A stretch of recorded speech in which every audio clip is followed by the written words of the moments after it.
Hi, welcome to the West End Video Newsletter. We're here again, and tonight we have a little bit different guest. We got Tim Flaherty. Tim is running for Middlesex District Attorney. Okay, I'm getting in the next 4 months, I guess we're going into political season, and we're going to be interviewing candidates who are running, who are sympathetic to the West End and the West End causes. And we'd like you to support them as best you can. And if you live in their districts, or any of them, like Tim, or in the next couple of months, I think next time we'll have somebody that's running for representative in next month. Vote for them. Support them as best you can.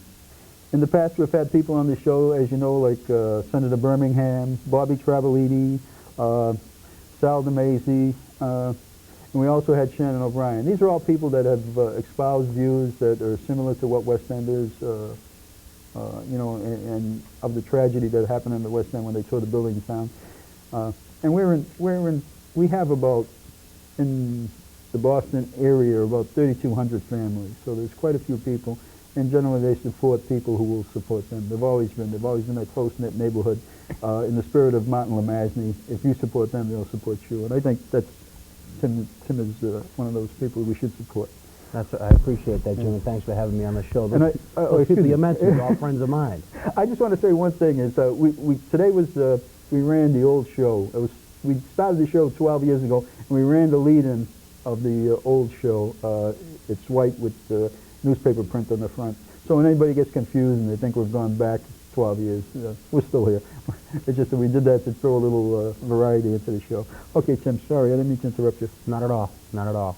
Thanks very much for having me on, Jim. My pleasure, anytime. Like I say, you've been very sympathetic to us. You've said things that you know that West Enders can support, and like in Middlesex, we have at least 1,000 families. You know.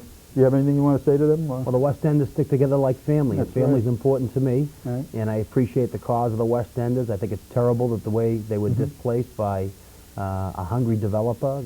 I think it's probably one of the saddest things in life when the character of the city of Boston was changed so dramatically the way it was when the West End neighborhood was destructed and those people were moved and displaced from their homes and had to seek shelter somewhere else. And I think it's a tragedy, not just for those families, but for the whole history of the city of Boston, and for the people my age who weren't really old enough to experience the real character and the real nature of the West End. But it's alive and well in all the cities and towns in Middlesex County and those 1,000 families you mentioned. Like Peter goes in, we had him on the show too, and Peter said, you know, you guys are the neighborhood of the mind. That's right. He said, you don't have the buildings anymore. He says, but you're still together, you know, in your mind. And you said all these guys were your friends. Bobby Traveliti? Bobby Traveliti, very supportive. Sal's great, yeah. Sal's really good. We've had Sal here.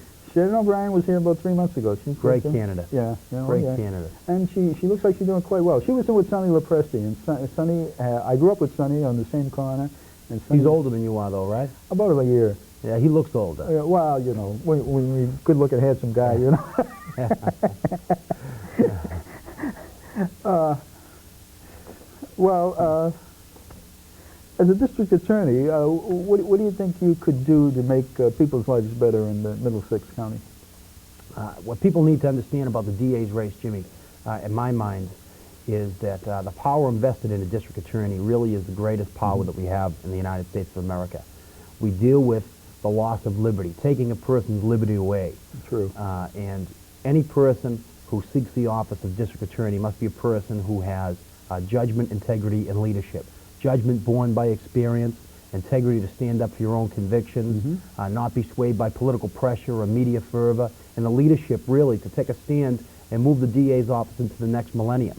And I think as district attorney, really, we can evolve the role as a district attorney, not just historically as it has been, for crime punishment in the courtrooms all through Middlesex County. That's the primary goal of every district attorney, to have a professional prosecutorial staff that investigates and prosecutes every crime in Middlesex County and protects our citizenry. But what we also should be doing is spending as much time, effort, energy, and resources on crime prevention as we do crime punishment. And I think that's where a district attorney can make a real change in the quality of life for the people of Middlesex County. Not just the West Enders, but every single person, every single family that lives in Middlesex County.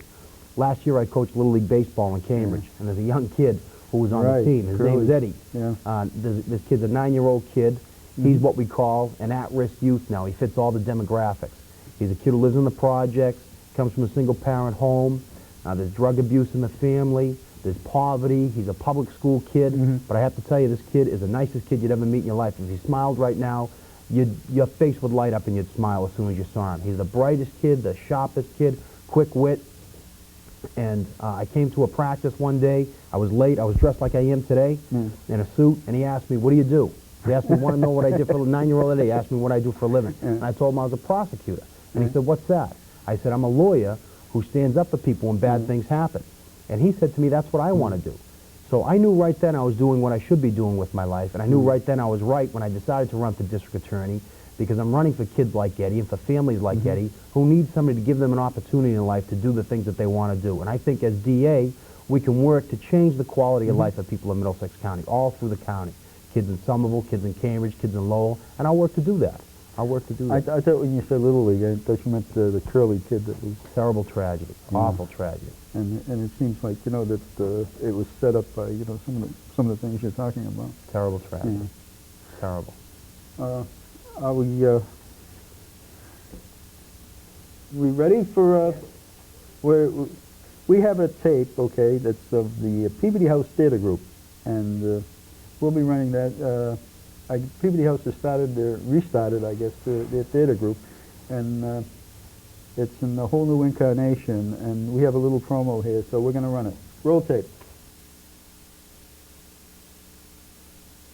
I'm the producing director over there, and I'm sitting here to tell you about the Peabody House Theater, which is the only resident theater company in the city of Somerville right now. We're situated on the second floor of the Elizabeth Peabody House, which is at 277 Broadway, right in the heart of Winter Hill.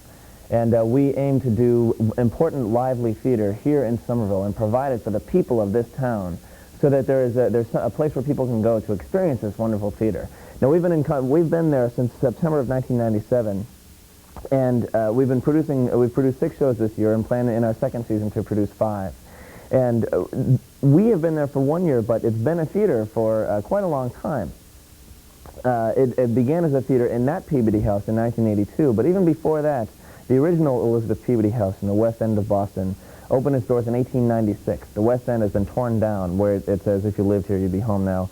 That's where the old West End was. That's where the Elizabeth Peabody House was. There was a theater in there from 1902 on. That's where Leonard Nimoy grew up, and he got his start acting there, as well as Leonard Bernstein began conducting. Now, the Elizabeth Peabody House, when the Boston's West End closed down in 1959, moved here to Somerville, and has since, as a settlement house, been making a home for itself and has become a very important part of the Winter Hill community in specific and Somerville in general. They built that theater in 1982, and here we are. We've taken over it as of last year and are really making a go of it. The critics have come, they've liked our shows, and now you need to come too. You can join us in making Somerville the hub of artistic activity for the Eastern Seaboard.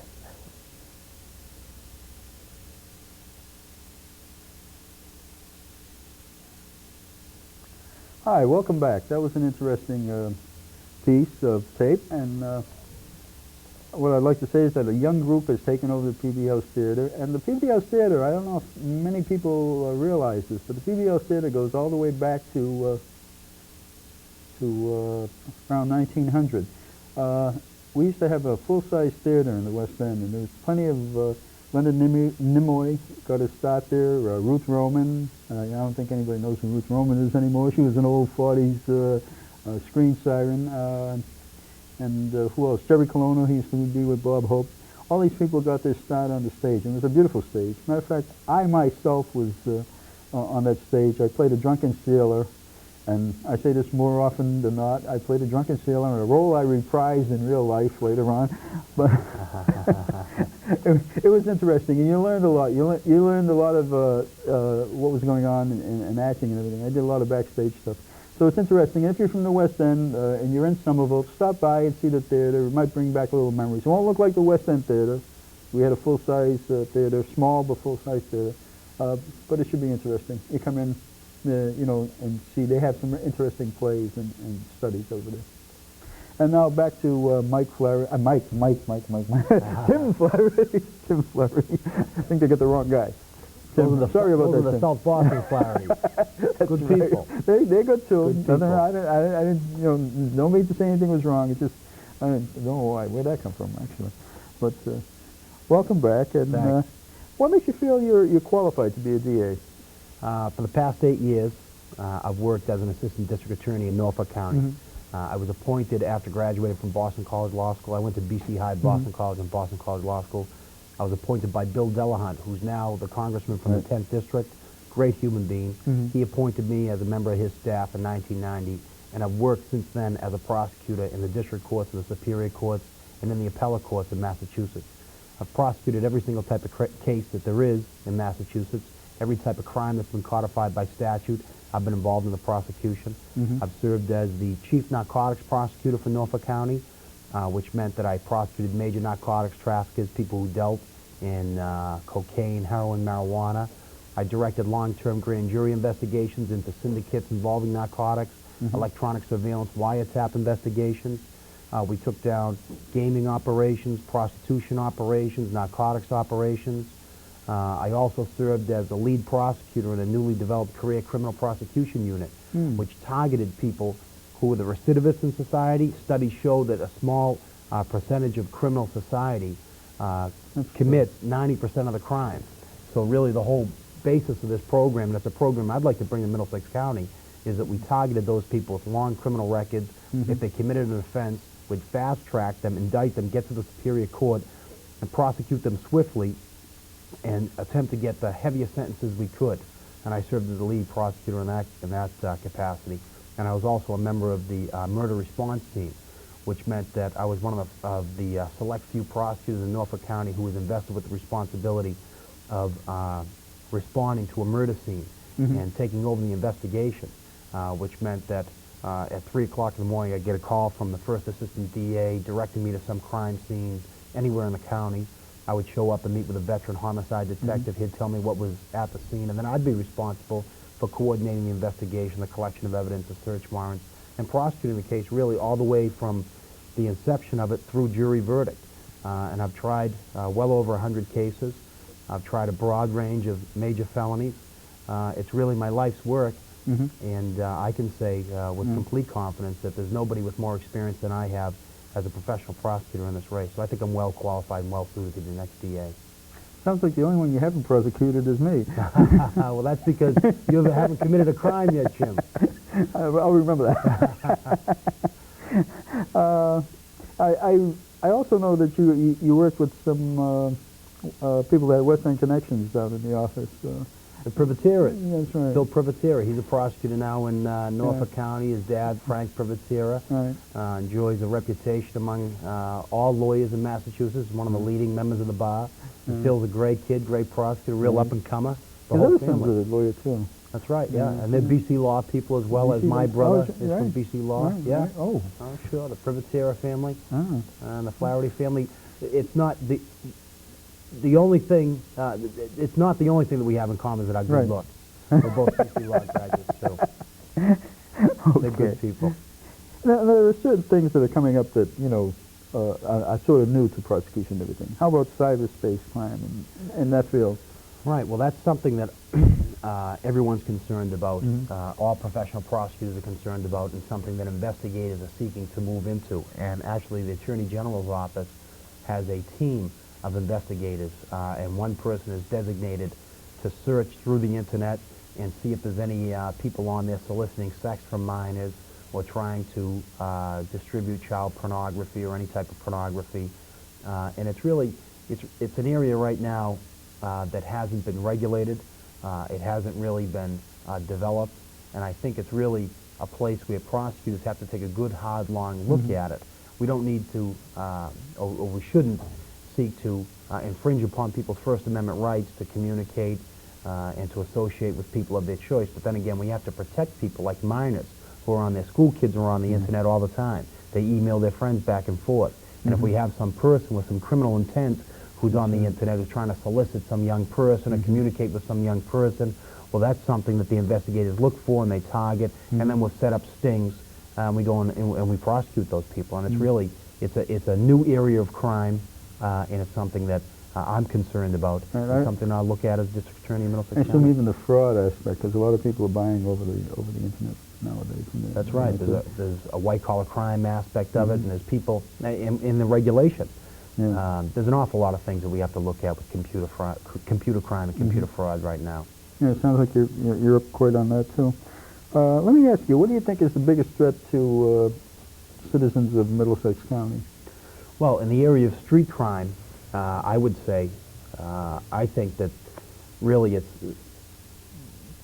the ever-expanding problem is narcotics with young people. And as a former chief narcotics prosecutor in Norfolk County, it's an area of interest for me. And I think really, in my experience as a prosecutor and my studying of this race and of the demographics of Middlesex County, there's a real connection between domestic violence, juvenile justice, and substance abuse. Kids who are in households where there's some domestic violence then act out in a violent way, and they're also more prone to use narcotics. And I really think the threat for the next generation and for Middlesex County right now is, as this person, John DiUlio, who's a leading criminologist, he's associated with Princeton University, says, our young people may be the most violent in history. The kids who are between the ages of 6 and 9 years old, as they advance into the adolescent and teenage years, most likely projected to act out in a more violent way than any other generation in history. So I think the threat to the entire public in Middlesex County right now is the use of narcotics among those young people and the ever-increasing tide of juvenile violence. And I think that as district attorney, I have to lead the law enforcement community in not just crime punishment, but crime prevention and being an advocate for programs such as early intervention. Get those kids who are first-time offenders and get them away from the criminal justice system. Get them into positive programs, after-school programs. Connections between responsible adults and those young kids can change their lives. I was a high school basketball coach in Cambridge when I was in law school, in college and in law school. And I can tell you there were kids from the worst projects in Cambridge, the worst projects in Boston, who were just looking for something in their lives. And when some discipline was injected into their lives, when they were required to be somewhere and perform a task on a daily basis, they changed as human beings. They became fantastic, productive citizens. Now, in a nutshell, that's what can happen in Middlesex County. If we advocate for these programs, if we have the entire law enforcement community come together, police, prosecutors, DSS workers, school administrators, teachers, if we pool information, and we can help these kids, and I think we can change their lives. How about kids and guns in schools? How about that? It's a terrible tragedy all throughout the United States. There's no excuse for allowing kids to have guns in school. I'd be an advocate of sensors, metal detectors around the schools to determine whether or not any kid is bringing a firearm into school. Trigger locks. There's a bill pending before the state legislature right now that will make it a crime for any gun owner not to have a trigger lock on his gun so kids can't get at their parents' guns. But more importantly, guns are being bought in the street. Guns are being transported from the southern states, such as Georgia, where you can buy with a phony ID. There's no checking period. And these types of guns are being transported over Greyhound buses on a daily basis back into the greater Boston area. And there's easy access for young children in gangs and even kids on the fringe of gangs to get their hands on guns. Guns are all over the street. And if anybody doesn't believe it, they're not paying attention to today's society. And really, I think, as district attorney, we have to have an anti-gang violence unit directed specifically at those kids who are in gangs, target them for prosecution, and then protect the rest of the kids. Every single family in Middlesex County should be afforded the right of a safe education. The schools have to be safe. And it's really, in my mind, as district attorney, it's not just crime punishment, it's crime prevention. If we can change the quality of life of the families in Middlesex County by providing a safe school environment, I think we've done our job. And really, guns in the schools are tragedies all across the country. If we can keep guns from the schools, I'd be an advocate of metal detectors at schoolhouse doors, police in the schools if we have to do that. These are avoidable tragedies. And I would seek to be an aggressive advocate of those measures. Sounds like that's probably what we need. How about development in toxic waste? Have you ever thought about that? Have you ever thought about any of that stuff? Well, the mayor in Somerville right now, Mayor Mike Capuano, is a proponent of open space. in Somerville, and I think it's a fantastic idea. I grew up in North Cambridge. I spent a lot of time in North Cambridge and Somerville, Davis Square, where you're around all the time, Jim. And I'm, for lack of a better term, a city kid. But I enjoy a park. I enjoy a tree. And I think open space and the decrease of development is really an honorable position for any public official from any place like Cambridge or Chelsea or Somerville. And toxic waste, the environmental laws need to be strictly enforced. People in Cambridge and in Somerville need to be assured that the pollution levels aren't going to rise, that we're going to make drastic efforts to seek to try and clean up Boston Harbor, clean up the Charles River. Imagine a Cambridge with a clean Charles River. I mean, could you imagine that? How beautiful would that be? Well, they claim it's fairly good now. Would you swim in it, Jim? No, not really. Neither would I. I swam in it, though. See, Where was that? There was a beach in, right, you know the Longfellow Bridge? Sure, yeah. Right beside that bridge, if you're looking at the bridge, if you were going over to the Cambridge, right beside the right, there was maybe about 40 feet long. They came in, and there was all sand there, and we used to swim off there, and they used to have poles out there, and it was a really? beach. Yeah, but they closed it down about 47 because you could walk on the water.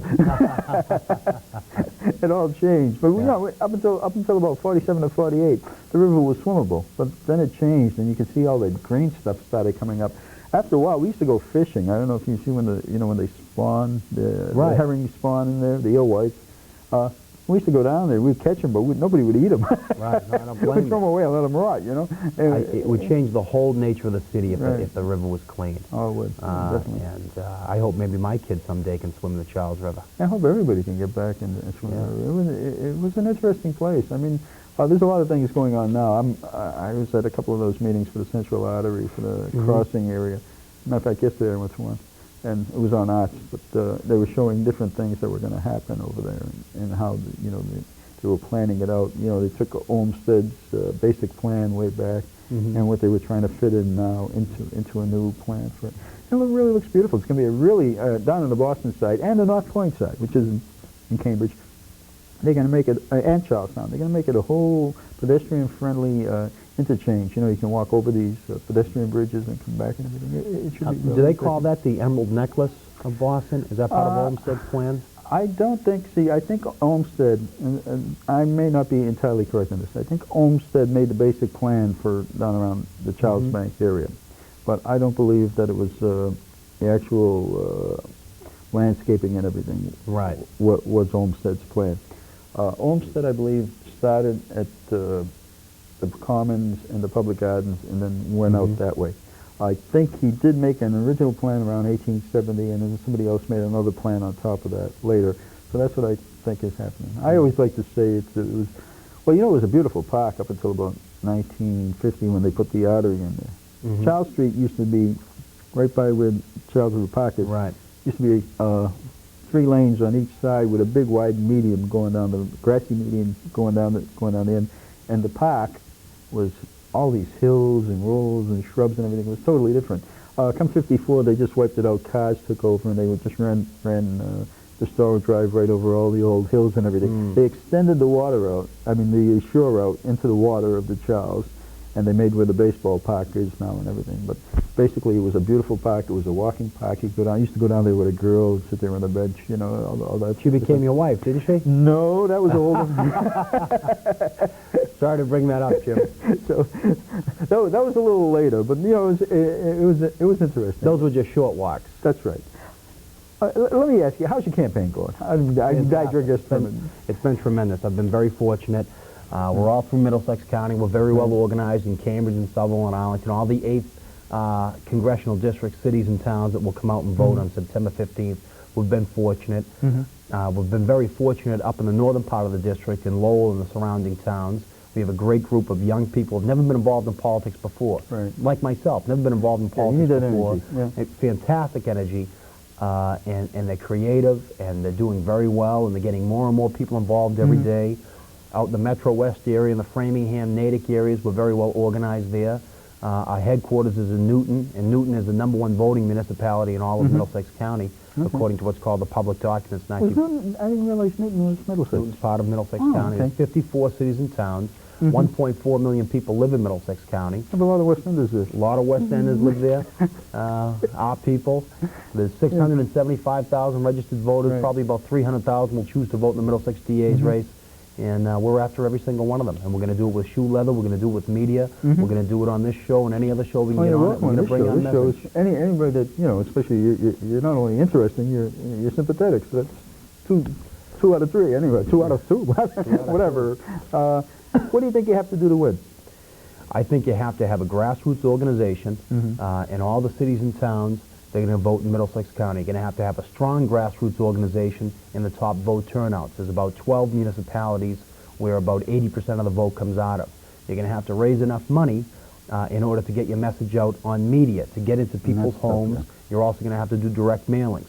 You're also going to have to secure some of the labor and police and fire endorsements, and we've made inroads there. And really, I think the most important thing is you have to communicate to people who are interested in this election, and they should be interested because in my mind, it's the most important decision people are going to make this fall. Right. How we're going to seek to shape our criminal justice system into the next millennium.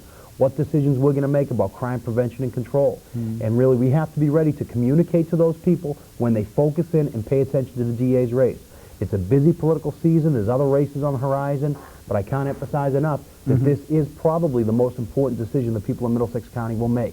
And they have to understand that in order for a person to be an effective district attorney, that person has to have judgment, born from experience, integrity to stand up for their convictions, and the leadership capability to really run that office into the next millennium and change people's lives.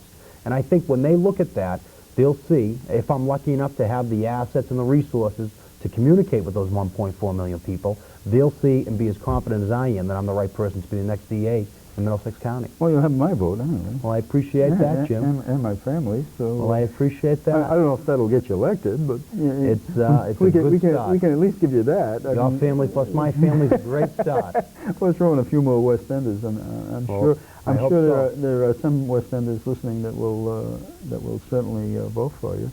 I mean, you're personable enough. You have all the qualifications. You seem to be an ideal candidate. Well, I appreciate you saying that, Jim. Thanks very much. So, I appreciate you saying that. and I just want to say this. If you live outside of Middlesex County and you're from the West End, and you have friends and relatives in Tim's district, why don't you have them support him? You know, give him a vote. He deserves it. Everybody I know that's met him so far, and this is the truth, I'm not lying here. I've talked to some people that have, whenever I said, you know, I think I'm going to have Tim Flaherty on my show, they said, oh, he's that great guy. Wow, So that's fantastic. I just want to say that's part of the, you know, part of the overall mystique. So you're quite well. And I guess we have to wrap up now, and we'll see you at the next West End video newsletter.